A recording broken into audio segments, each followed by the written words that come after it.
semuanya, kami dari kelompok 7. Sebelumnya kenalin aku Lydia Sofiani. Aku Saloh Hanifatus Hadiah. Aku Muhammad Iqbal Maulana. Aku Ilham Maulana. Di sini kami mau wawancara ke DPRD Kota Bandung. Selamat menyaksikan. Selamat menyaksikan. Dadah. Hai guys. Udah Jadi nyampe. kita udah nyampe di DPRD.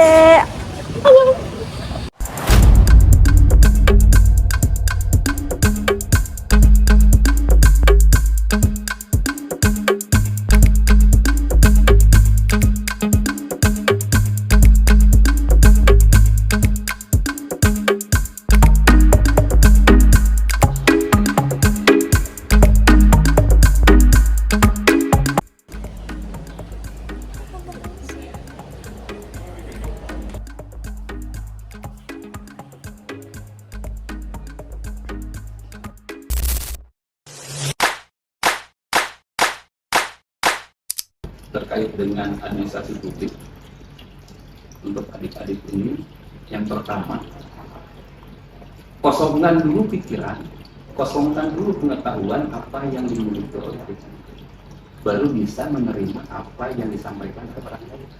Makanya tadi saya simpulkan, kalau terbatas dengan pertanyaan, berarti kita sudah punya di sini.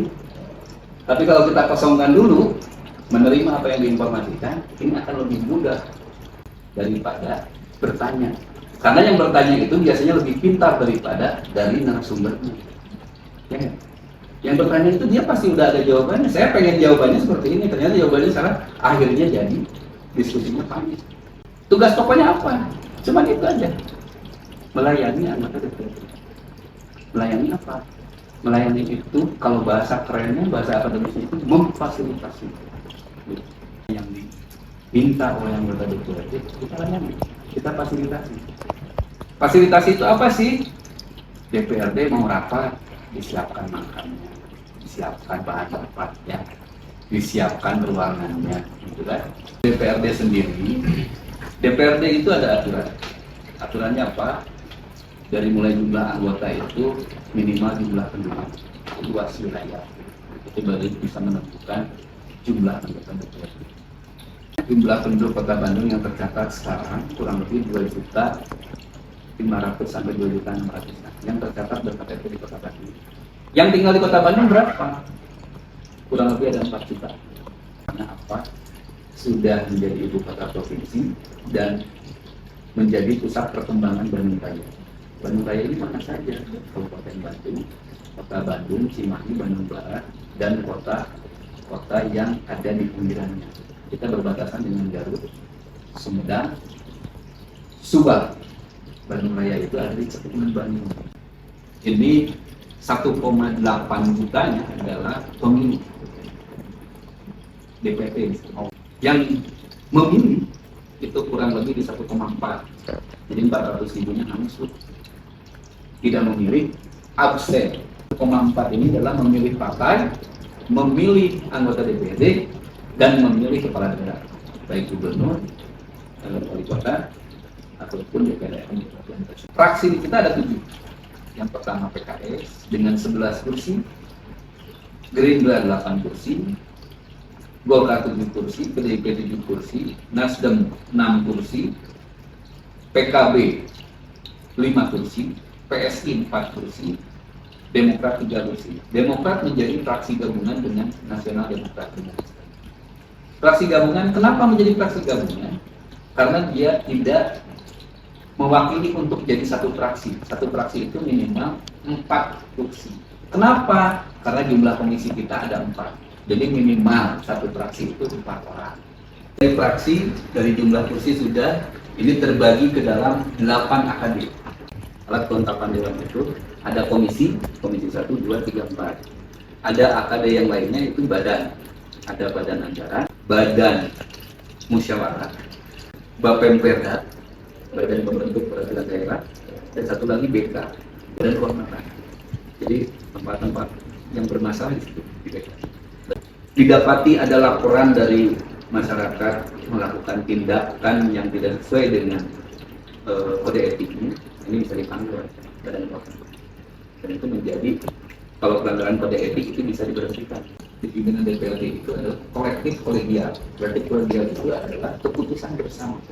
Dalam lembaga itu 3 di kita.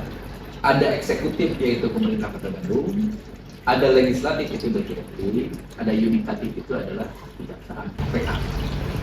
Misi dari DPRD yang timpang di DPRD ada berapa komisi Terkait visi dan misi. Visi itu adalah jangkauan utama dengan target yang dicapai oleh apa? Misi. Jadi jangan sampai salah menerjemahkan antara visi dan misi. Visi itu adalah tujuan, misi itu adalah cara. Visi dari sekretariat DPRD. DPRD ini punya tugas hanya melayani anggota DPRD. Fungsi. Jadi kalau visi itu langkahnya 10, kalau misi itu langkahnya 1. Komisi jadi 4 pimpinan, 1 ketua, 3 wakil. Wakil 1, 2, 3. Mitra kerja komisi 1 itu ada. Komisi 1 itu tentang pemerintahan. Jadi yang mengurus tentang semua urusan kepemerintahan itu ada di komisi 1. Komisi B itu lebih kepada penghasilan, pendapatan. Komisi C ini bagian ngabisin uang. Komisi 3 ngabisin uangnya ke apa? Infrastruktur buat membangun. Komisi 4 urusannya masyarakat tentang masyarakat yang kesehatannya belum terjamin, pendidikannya belum terjamin. Ini di komisi 4 ini. Selanjutnya ini Pak, apa saja tahapan yang dilakukan DPRD Kota Bandung dalam mengawasi pelaksanaan strategi pembangunan oleh pemerintah daerah? Ini tugasnya anggota DPRD. Itu adalah salah satu tugas. Tugas anggota DPRD itu hanya 3. Ya. Membuat aturan, legislasi, penganggaran, badan anggaran, menyiapkan anggaran. Yang ketiga adalah pengawasan. Membuat aturannya dulu, setelah dibuat aturannya, kan kita sudah punya patokan nih, apa saja yang harus dibangun, dianggarkan, ya enggak? Untuk mencapai target ini dianggarkan. Saya berbicaranya sederhana saja. Dianggarkan, setelah dianggarkan diawasi. Kan sebagai pelaksana itu adalah eksekutif, pemerintah kota atau wali kota. Wali kota itu adalah pemimpin eksekutif, dikerjakan oleh para kepala dinas. Bentuk pengawasannya dari mana? Bentuk pengawasannya yang pertama adalah dalam proses penganggaran. Ini dianggarkan untuk apa? Nantinya seperti apa? Perencanaannya jelas. Misal, mau ngebangun sekolah. Kenapa ini sekolah dibangun? Karena di wilayah tersebut tidak ada sekolah. Jadi, ada beberapa tahap yang memang dalam bentuk. Yang pertama dari anggaran itu sudah melekat pengawasan. Ini direncanakan dari apa? Berbasis apa? Karena harus ada analisanya dulu. Untuk membangun sesuatu itu harus ada analisanya dulu.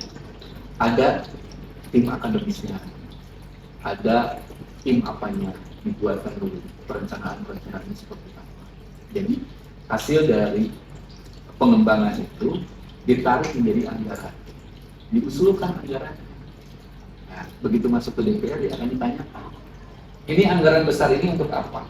Untuk pembangunan sekolah. Ini tanahnya dari mana? Kan dari perencanaan itu sudah pasti jelas ada lah ya.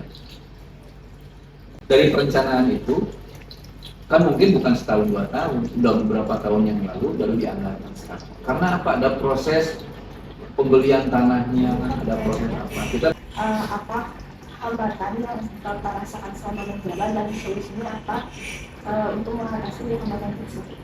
dulu, saya sebagai PNS atau sebagai anggota dewan? Sebagai PNS. Anggota DPRD itu ada yang minta dilayani secara langsung. Contoh apa? Zero komplain. Tidak boleh ada. Tapi tiap hari pasti ada. Karena tidak akan pernah puas. Gitu. Coba ambilin minum, datang air putih. Saya mau pengen yang teh. Datang gitu. Kan itu gimana kita cara melayani. Anggota DPRD itu kalau lagi rapat kita ada yang namanya pencatat. Pembantu teknis ini di masing-masing AKD ada. Masing-masing AKD aja. Tadi udah cerita ya, AKD apa? Alat kelengkapan dewan. dari masing-masing AKD ini ada pembantu teknis minimal 2 orang yang sudah tahu seluk-beluk kebiasaan anggota DPRD. Sifatnya banyak. Apa yang diinformasikan dalam rapat kita tulis, kita catat semua. Tidak boleh ada yang miss. Nah, obrolan ini kayak seperti ini kita rekam. Sebagian bisa tertuang dalam tulisan. Kan tidak mungkin semua saya tulis gitu, apa yang saya ucapkan sekarang ditulis semua kan nggak mungkin ya. Gitu. Nggak mungkin, itu pasti ada yang missnya. Kalaupun ditulis semua mungkin beberapa ratus halaman gitu. Karena ada yang diulang, ada apa. Anggota DPRD bertanya ada yang sama, tapi begitu mendapatkan jawaban ada yang berbeda. Tadi daya tangkap yang berbeda. Terkait dengan administrasi publiknya, administrasi di pemerintahan itu berbeda dengan di swasta. Pemerintahan itu tidak boleh kita berbisnis dengan masyarakat, tidak boleh berbisnis. Jadi saya hanya berbagi pengalaman. Yang pertama, mental kalian harus bisa naik terus mentalnya. Jangan sampai kita kalah sebelum bertemu. Ya, siapa minta semoga kita ketemu lagi di istana yang tertuju persidangan. Begitu, masih ada? Cukup kelamaan. Sekian dari kelompok kami, semoga wawancara ini dapat bermanfaat buat teman-teman semua. Terima kasih. Wassalamualaikum warahmatullahi wabarakatuh. Dadah.